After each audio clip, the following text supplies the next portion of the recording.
Hola, muy bienvenidos. Pues una noche más, una cena más, ya no sé cómo decirlo, porque son tantos años y con Roberto Macho Quevedo con todos los aparatos en la parte técnica. Y esta noche vamos a cenar en el Este Riojano, que es, ustedes lo saben perfectamente, el riojano de ayer, el riojano de hoy, el riojano seguro de siempre, con Julio Cabrero Carral. Bienvenido, Julio Cabrero. Muchas gracias. Carral. Muchas gracias. Sí, el riojano, pues que usted ya ha visto que le saludaba, todavía no se ha llenado porque bueno, todavía es un poco pronto, pero bueno, que veo que le conocen por aquí mucha gente. Pues sí, la verdad es que me conocen. Bueno, a usted le conoce mucha gente en Santander. Yo creo que sí, es mucho. Y a su padre también, ahora hablaremos de su padre. Que el riojano, un sitio muy clásico, señor Cabrero, pero a veces dicen el tópico y la realidad, que el riojano es un sitio magnífico, y dicen que el tópico y también la realidad, pienso yo, se lo pregunto a usted, ¿es muy complicado ser empresario en Cantabria? Bueno, yo creo que son momentos que es complicado ser empresario en Cantabria y ser empresario, en un mundo globalizado, en un mundo en el cual ahora hay que salir mucho fuera de España. Los que nos hemos posicionado hace bastantes años lo conocemos, ahora sí es cierto que se están haciendo importantes programas y misiones comerciales, que yo creo que es bueno para que el empresario se anime y vaya a vender sus productos, sus buenos productos, porque yo presumo que el empresariado de Cantabria es un empresariado bueno, pequeña y mediana empresa muy potente, de ahí que aporta un importante PIB al resto de la región, y por lo tanto yo creo que desde ese punto de vista, en este mundo que vivimos, en el cual se pueden vender productos en China, pueden venir los chinos u otros sitios en Australia, pues yo creo que es el momento de los que no están posicionados, posicionarse, y además hay que ir a ofrecer esos productos que yo siempre he creído que nuestros empresarios y nuestras empresas en Cantabria los tienen y por lo tanto deben salir a ofrecerlos y a venderlos. Pero usted es una persona joven, porque bueno, yo obviamente no puedo hablar de pelo, pero usted no tiene una cana, está estupendo. Bueno, yo creo que debe ser, yo siempre lo digo, debe ser el azufre que fabricamos. Ah, sí, el azufre, luego hablaremos de tener algo que ver con de requejada, ya. Sí, es cierto, eso me dicen mis amigos. Sí, además tiene, bueno, luego hablaremos también un poco de su familia, vamos a hablar primero también de su padre, pero bueno, con nosotros todos los periodistas hispanoamericanos tenemos un magnífico recuerdo de su esposa, de su mujer, de Chabela, porque fue un encanto en la época nuestra del 5º centenario. Usted tiene 2 hijos. Sí, tengo 2 hijos, Guillermo y Jimena. Luego tiene 2 hermanas. 15 años. Yo tengo 2 hermanas, una que vive en Madrid y otra que vive en Polanco. Una casada con un hispano-venezolano. Eso es. Me lo sé todo, ¿eh? Sí, Tony, con Tony. Encantador. Sí. Estoy hablando con él, además coincidíamos del tema. Y un empresario importante. Sí, muy importante. Y no se da mucha importancia, cosa que parece una contradicción, pero no sé. Estableció su empresa en el polígono Tanos Viernoles, sí. Y es una persona que está muy metida en todo el mundo. Sí. Si yo le digo Julio Cabrero Ibáñez, ¿qué bueno, dice usted? Pues, ¿Qué dice usted? Es mi padre, tiene el hombre de 93 años ahora, pues una persona que también se ha dedicado mucho a la vida pública, creo que ha hecho muchos favores, tanto cuando desempeñó sus responsabilidades en una empresa cercana como fue la empresa Solvay, que todos conocen, como cuando estuvo de alcalde de Polanco durante muchos años, 26 años, fue incluso vicepresidente de la Diputación y acabó como presidente en la anterior etapa antes de la democracia. Bueno. Estuvo también en cargos de representación importantes porque fue presidente de la Federación Cántabra de Ciclismo y fue también vicepresidente del Racing. Por lo tanto, yo creo que era una persona conocida, una persona trabajadora y sobre todo yo creo que era una faceta humana, donde le gustaba hacer favores, gustaba ser sobre todo servicial frente a los demás y yo creo que haya dejado un testimonio. Ahora, pues lamentablemente tiene 93 años, una edad bastante avanzada, pero bueno, yo intento comer siempre que puedo todos los días con él, luego tomarnos el café que lo agradece y bueno, ahí está llevando pues esta vida en su fin de etapa en Polanco tranquilamente con mi madre, que también vive aunque es más joven, y sobre todo pues esa vida tranquila, ordenada y organizada que es la que necesita esta gente en esta etapa. Una región que es un poco complicada, como usted decía, señor Julio Cabrero. Nadie, de verdad, nadie me ha hablado mal de su padre. Todo el mundo me ha hablado francamente bien. De verdad, ¿eh? Bueno, pues la verdad es que sí es cierto, porque a mí por mi juventud, pues te conoce gente que ha estado con tu padre o que ha coincidido con tu padre. De hecho, sigo coincidiendo con esa gente. Y a pesar de haber cerrado una etapa compleja, una etapa complicada, ¿no? Que era cerrar una dictadura, como fue en España con el general Franco, y abrir una etapa que era la democracia, que le sucedió, como todos conocen, José Antonio Rodríguez. Pero yo sí tengo una gran estima humana.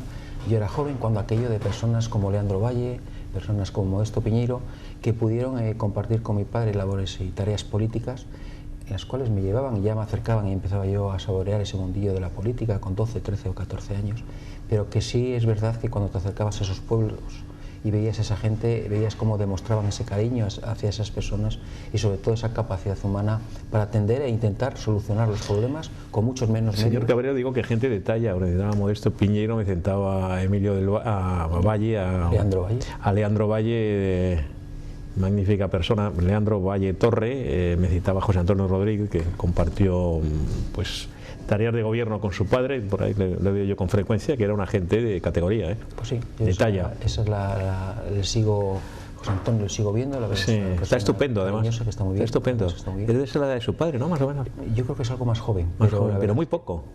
Sí, un par de años.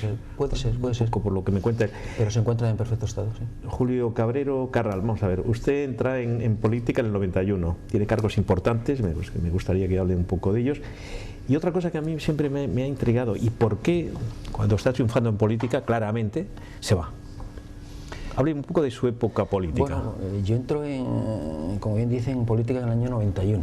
Era una persona joven que me apasioné por el tema político, principalmente porque, como decía antes, lo viví en casa, aunque era... Partido Popular, ¿no? Me parece. Fue el Partido Popular. Sí.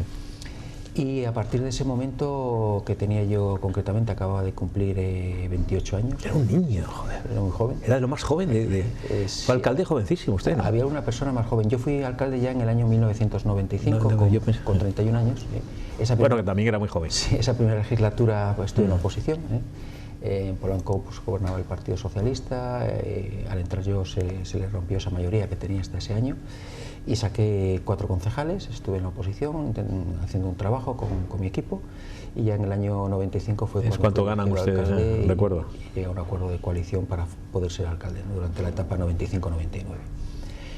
Esa primera etapa, 95-99, yo creo que fue una etapa bonita. Había también un gobierno regional, que creo recordar, que era un gobierno Partido Popular, Partido Regionalista, con lo cual había buenas sinergias, buenos acuerdos y sobre todo yo creo que hubo un importante nivel de inversión en Polanco. Se transformó Polanco, todo el centro de Polanco, toda la escuela de mandos antigua de sección femenina, hoy Escuela José María Pereda, centro de recursos, y se hicieron importantes inversiones y Polanco yo creo que avanzó mucho.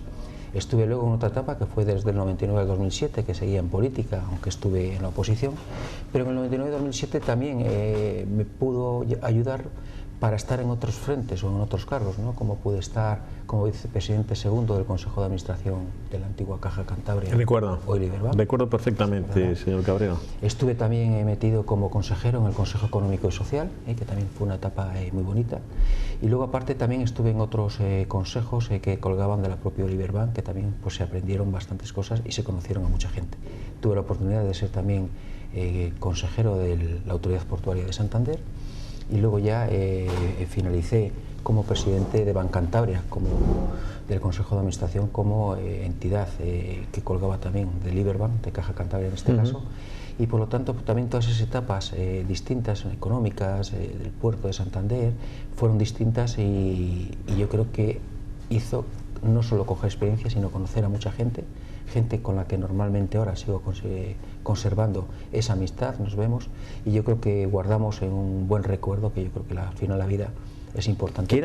Dicen que eran épocas un poco más, eran un poquito más fáciles, por lo menos, ¿no? ¿O no? Bueno, yo creo que era otra época y habría problemas como hay ahora, a lo mejor diferentes problemas, pero la situación era, bueno, pues a veces mejor y peor que ahora, ¿no? Igual. Sí, parecidas, eran etapas donde los problemas eran parecidos en cada una de las etapas, en cada uno de los ciclos, pero sí que guardo, por lo menos, igual también es la forma de ser de cada uno. Yo guardo un buen recuerdo con todos, me he llevado y siempre he intentado llevarme bien con todos. Y yo creo que el ser esa facilidad de conversación, de intentar a veces encarrilar o encauzar las aguas cuando existen problemas, yo creo que también es importante, ¿no? Sobre todo cuando existen etapas difíciles que existen en todos los ciclos de la vida, pues intentar amainar los problemas, intentar reconducirlos e intentar entre todos, yo creo que es la solución, buscar la solución a esos problemas y sacar lo mejor, en este caso, para la entidad, para el estamento, para el organismo que existe. Dicen una de sus características, señor Julio Cabrero, es que es muy dialogante toda su vida en político, como empresario, importante empresario, como es actualmente, como político, también importante político, que usted siempre ha tenido a gala y me consta de ser muy dialogante, que le ha venido muy bien, vamos. Bueno, es mi forma de ser, y como digo yo, pues no voy a cambiar. He intentado siempre ser dialogante, vuelvo a decir, intentar solucionar o encauzar los problemas. La legislatura pasada estuve, como todos conocen, de diputado en el Parlamento de Cantabria y yo me hablaba con todos los diputados.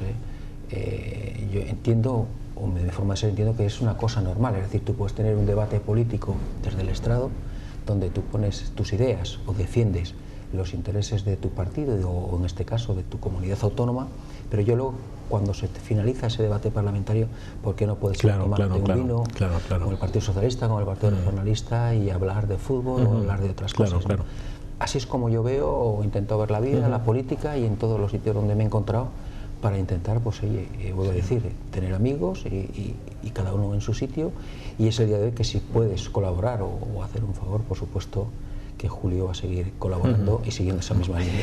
Que digo yo que Santander, queridos telespectadores de Popular Televisión, de Conversaciones en el Riojano, que es curioso porque hace un momento, cuando estábamos colocando, estaba Roberto Macho Quevedo colocando las cámaras, que bajábamos, bueno, estábamos subiendo aquí, íbamos a, pues eso, un poco preparar la entrevista y bueno, al que vamos a cenar y esas cosas, que curiosamente Julio ha sido compañero del colegio menor Modesto Tapia, que dirigía Enrique Alonso, el padre de nuestro querido Enrique, pues con el propietario de esta casa, con Carlos Crespo, que digo qué casualidad, ¿no? Pues sí, porque además esa fue otra etapa... Que va a hacer un imperio, por cierto, ya nos verá, usted ya lo conoce, el imperio, pero está parte de su imperio. Sí, un imperio importante. Que sigue haciendo más imperio, lo cual yo creo que es de admirar. De admirar, eso sí, y más en estos tiempos, sí, estoy de acuerdo con usted. Felicitarle. Buena gente, buen amigo, y ahí estamos, por él. Sí. Que digo, bueno, porque usted había estado en Polanco, ha estado en José María Pereda. Eso fue una etapa que estuve en el colegio menor, yo estudié en La Milagrosa solo hasta... En La Milagrosa, que era un sitio entrañable. En la básica, que era un colegio que antes era internado de monjitas, que yo creo que ha colaborado también. Qué maravilla, ¿no? Mucho seguro que sí. A la cultura y a la humanidad del propio Polanco. Luego estuvo en José María Pereda, creo, ¿no? Sí, de ahí pasé al colegio de Solvay. Solvay, exactamente. Al trabajar en Solvay, los hijos de los empleados, teníamos el colegio de las escuelas de Barreda, situados en la recta Barreda, hasta octavo de también con mucho nivel. Básica, también con mucho nivel y con muy buen profesorado. Sí. Y luego a partir de ese momento pues tenías que irte a Torrelavega, a los institutos que existían o a los colegios, o venirte a Santander, que era otra alternativa. Yo decidí venirme a Santander al colegio menor, que era residencia, era un internado. El Modesta Tapia. Íbamos a la clase, subíamos y bajábamos los Acevedos un par de veces al día al Instituto José María Pereda. Y luego ya es cuando pasa ya a la escuela de ingenieros de caminos. Finalicé COU y ahí ya ingresé en la Escuela Superior de Ingenieros de Caminos. No está mal, ¿eh? No está mal. No está mal, ¿eh? No está mal. No está mal. Que digo yo que además de alguna manera tiene usted también casi le sigue la egregia figura de José María Pereda, ¿no? Porque siempre está relacionado. Nos sigue y además soy un defensor de José María Pereda, de su novela Construir. Yo quería mucho a una hija las hijas de Vicente Pereda, un hijo de Pereda, Vicente, porque María Fernanda, por ejemplo, de mi madre, yo recuerdo, y se lo he dicho alguna vez a usted, que yo recuerdo allí las reuniones en casa en Polanco, era una de ellas con Enrique Aznar, con los Cabrero, con Javier Aznar, con Maricruz Pereda. Una mano recuerdo, y además recuerdo ver a mi padre y a mamá habían firmado ayer un libro que tiene de... Sí, ¿no? Tertulias que se hacían tanto en la balconada qué cosas. Y a la entrada.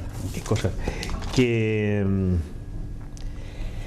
Director director del Puerto de Requejada, que es director de una empresa familiar, que a mí una cosa, hace muy poco con nuestro club, que también prácticamente han pasado todos por aquí, con mi querido presidente, con Miguel del Río, con Tito, le decimos los viejos amigos, que me sorprendió en una magnífica conferencia que dio el invitado de esta noche, Julio Cabrero, que no tenía, y a mí me quedé seguir mi pregunta para que lo sepan aquí nuestros telespectadores.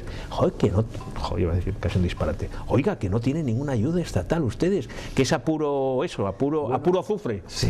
Así, ¿no? Es una situación que a mí me sorprendió muchísimo. Una situación, peculiar. Yo finalicé la carrera en el año 1988 en la escuela, entonces mi padre, debido al crecimiento que estaba teniendo la empresa, me dijo: que tienes que venir para acá, bueno, eso de hacer un máster. Papá, no me fastidies, hombre, no me fastidies. Entonces, bueno, todas esas propiedades se adquirieron allá por el año 1984, que las adquirió mi padre. Mi padre fundó su empresa, hay que decirlo, en el año 1960, es decir, que llevamos en el mercado muchos años. Estábamos en el pueblo de Polanco y había que expandirse porque ya se hacía pequeño aquello. Claro. Y a raíz del año 1984, en una situación que estaba pasando la Real Compañía Asturiana de Minas, como todos conocen anteriormente y ahora Asturiana de Zinc, pues se deshizo de esos activos que tenía, entre ellos el puerto de Requejada y terrenos anexos. Entonces mi padre se lo ofreció a los posibles usuarios del puerto, en el cual nos encontrábamos nosotros como importadores de azufre, y fuimos nosotros al final los que accedimos a comprar todos esos terrenos, esa actividad, por así decirlo, y ampliamos nuestras instalaciones, porque nuestro origen era, como digo, la fabricación de azufres. Ampliamos nuestras instalaciones en Requejada, con lo cual, como siempre decía, o lo dije el otro día, lo de marino a la fuerza, ¿no? Nos vino una segunda actividad que es una frase que yo me acuerdo en la conferencia que usted dio que me divirtió mucho. Sí, que es cierto, y porque nuestra actividad principal, que era el próximo miércoles vamos a cenar con una amiga suya, con mi querida, además, compañera y amiga, una brillante periodista y una gran persona. Es mi amiga mía y le des un beso de mi parte. Sí, o digamos el nombre, pero está así, ahora lo está mirando, lo está pasando Roberto el nombre, sí. Bien, pues como decía... Nieves Volado Argüello. Sé que es amiga suya, por eso me decía, perdón, señor. Adquirimos esos activos en el año 1984 y nos dedicamos a esa segunda actividad que decía de marino a la fuerza. ¿Por qué? Porque ahí podíamos haber tomado dos decisiones, es decir, centrarnos en lo que era nuestra actividad productiva como fabricantes de azufre y haber dejado esa actividad, pero pensamos que era el puerto de Requejada, lo usaba muchos usuarios en el entorno del puerto del Torrelavega, de la cuenca del Besaya, principalmente empresas como Solvay, que ya en su día lo siguen utilizando, y como Isniace.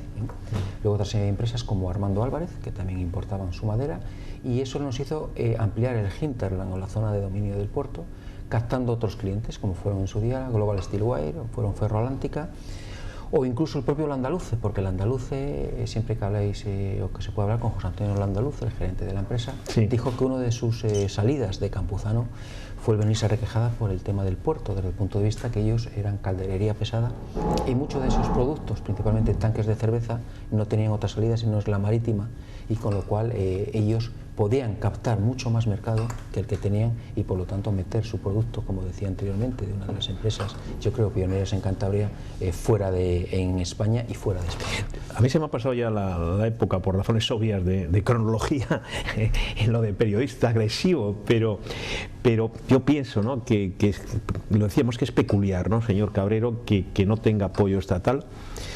Entonces, no sé, ¿de qué manera o si quiere se lo pregunto de otra manera, del futuro del puerto de Requejada? Yo sé que ustedes están dejando la piel, nunca mejor dicho, pero que es complicado, ¿no?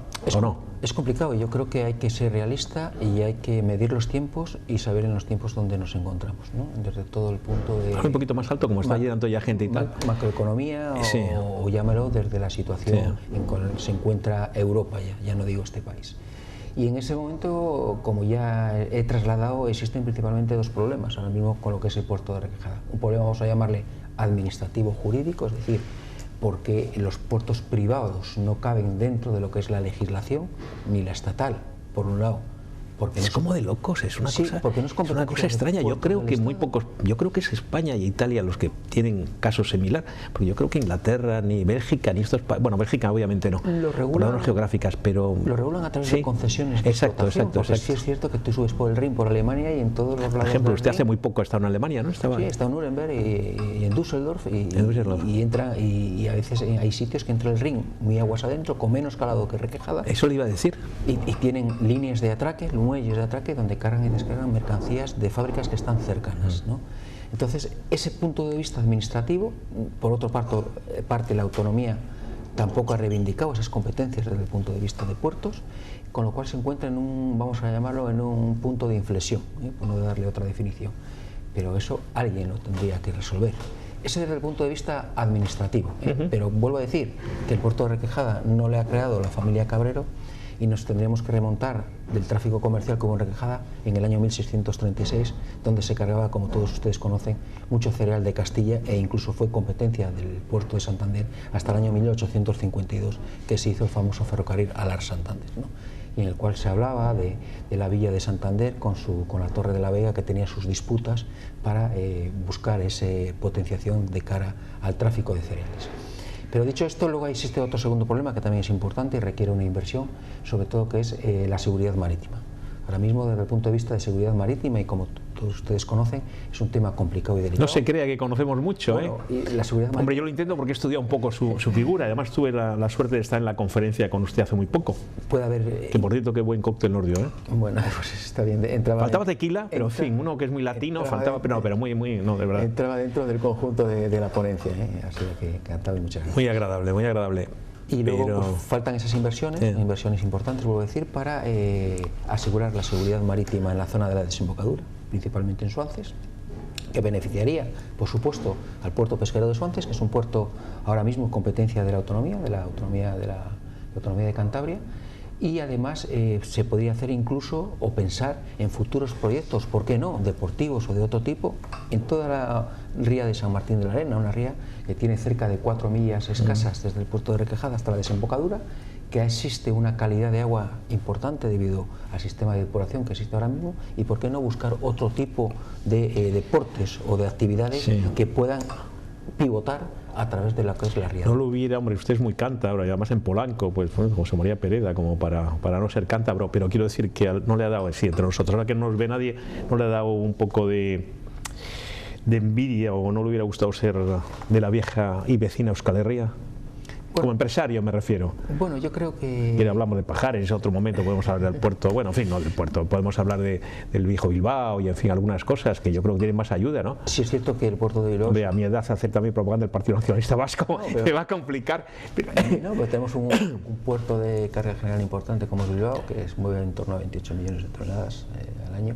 Un poco más alto. Como importantes infraestructuras que están haciendo... Parece que está como cuando hacía los mítines en Polanco. No, lo que pasa es que yo... Cuando luchaba en la oposición. Sí, es cierto que me dicen... Es que está llegando gente, sí. Es que es usted también educado, que nos deja... Yo es que soy un viejo periodista de radio, entonces hablo un poco... No. Y además esta noche, que en fin, que tengo un poco de... Pero bueno... de movimientos por ahí. Con el País Vasco nosotros concretamente tenemos buenas relaciones desde el punto de vista de clientes que tenemos, pero yo creo que, bueno, centrándonos en lo que es el empresario... No, porque han tenido muchas ayudas, me refiero. Sí, es verdad. Oiga, qué diplomático es usted, ¿eh? No, ya no, voy a ser yo. No. Que le digo, que ¿cuál es el momento más difícil de su vida y cuál es el momento más gratificante? Me lo puede hasta suponer, el nacimiento de sus hijos, y además un saludo a Chabela. Mis hijos... Se va a dar un saludo a Chabela, no se olvide, ¿eh? No se olvide. Vale. Mis hijos además, que yo creo que tengo muy buenos hijos, 2 hijos ejemplares. Guillermo está en Administración y Dirección de Empresas, lleva además dos equipos de fútbol pequeñitos, y Jimena, que es una de las futbolistas de fútbol femenino, sí, lo sé, ha quedado pichichi del fútbol. Lo sé, me lo han contado. El padre está encantado. Sí, ¿no? Lo sabía. ¿Y el momento más difícil, señor Cabrero? Y el momento más difícil, pues para mí personalmente, el que más he sufrido y no lo tengo por qué callar, fue el momento judicial en el cual pasé esa situación judicial, absurda, yo creo que absurda, un poco absurda, no tenía ni pies ni cabeza, en el cual sufrí yo mucho personalmente. Yo creo que todavía me ha dejado esas secuelas, pero bueno, y sobre todo también la familia, que además se lo toca. No tenía sentido. No. Yo sé, es una pregunta que hay que hacer, es un poco de primero de facultad, pero yo tenía que hacerla. Por supuesto, y yo no tengo nada que ocultar, ¿eh? Es decir, no, lo sé, por eso os lo pregunto. La transparencia así lo transmito, y es al día de hoy que todavía hay gente por la calle, porque en esos momentos se ve quiénes son tus amigos, siempre. Quiénes son los que es te una quieren, gran ventaja, y quiénes son los que te valoran. De acuerdo. Y ahí fue, yo creo, también un aprendizaje muy importante de mi vida. Señor Julio Cabrero Carral, un recuerdo siempre a Julio Cabrero Ibáñez, que tenemos que terminar, pero así como titular, como final. ¿Qué tiene en la cartera o qué...? Porque yo alguna vez le he llamado unas horas que está reunido, habla muy bajo, se va a Alemania, pero ¿qué tiene Julio Cabrero Carral de proyecto? ¿Cuál es el titular para terminar? Pues ahora mismo seguir... ¿Alguna cosa que quiera... No, seguir... Que quiera contar. No, que quiera contar, muy fácil, es decir, seguir sobre todo ahora que tengo más tiempo, por así decirlo, al dejar un poco en segunda línea la política, el estar más con mi familia, que lo he agradecido desde el pasado mes de junio de 2015, y sobre todo proyectos empresariales, es decir, tengo una empresa que tengo casi 30 personas funcionando, entonces cada vez hay que seguir apostando más por esa empresa, hay que seguir en inversión, hay que seguir viajando más, como decía 30 antes. personas que además que claro que hay que pagar la nómina todos los meses, o sea que, hay que pagar la nómina, que es importante, vamos. pero que también debo de presumir de una buena plantilla, de gente colaboradora y que por ello pues, siguen saliendo las cosas. Y me pasa, y además me cuentan, a mí decirle estas cosas me da un poco de pudor, pero me hablan de usted como de su padre, que en fin, no le veo yo con muchos enemigos a usted, y es insisto, una región complicada, pero bueno, que en fin, que tiene el estilo un poco de Cabrero, de Cabrero y Ibáñez. Algún enemigo se lo tendré, pero no, pero bueno, pues será que como sabe que usted y yo nos llevamos bien, no me lo han dicho a mí, pero bueno, de enemigos nos tenemos todos, ¿no? Julio Cabrero, de verdad que es un placer tenerle, y bueno, y ahora vamos a cenar y después del cóctel yo todavía estoy, vale. Pero bueno.